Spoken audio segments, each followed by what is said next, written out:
Et si je vous disais qu'un seul pays africain n'a jamais été colonisé, qu'il a résisté à l'un des empires les plus puissants de l'époque avec des armes, du courage et une stratégie militaire redoutable, ce pays c'est l'Éthiopie. Voici pourquoi elle est une exception dans l'histoire de l'Afrique.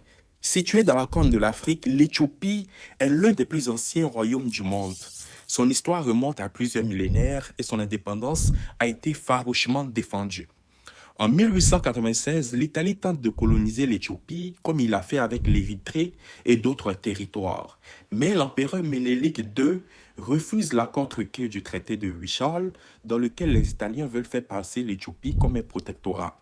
Résultat, la bataille d'Adwa le 1er mars 1896. Les troupes éthiopiennes bien organisées, bien armées et en surnombre infligent une défaite historique aux Italiens. C'est la première fois qu'une armée africaine bat une puissance coloniale européenne sur le champ de bataille. L'impact est mondial, l'Éthiopie devient un symbole de résistance pour toute l'Afrique.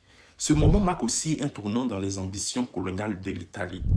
Des années plus tard, en 1935, Mussolini lance une nouvelle invasion.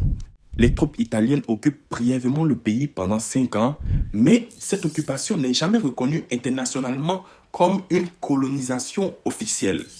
En 1941, grâce au soutien de la résistance éthiopienne et des troupes alliées, Haïlé Sélassié reprend le pouvoir. L'Éthiopie redevient totalement indépendante. L'Éthiopie reste le seul pays africain à n'avoir jamais été colonisé avec une souveraineté reconnue avant, pendant et après l'ère coloniale. Son histoire est une source de fierté, d'inspiration et de résistance pour tout un continent.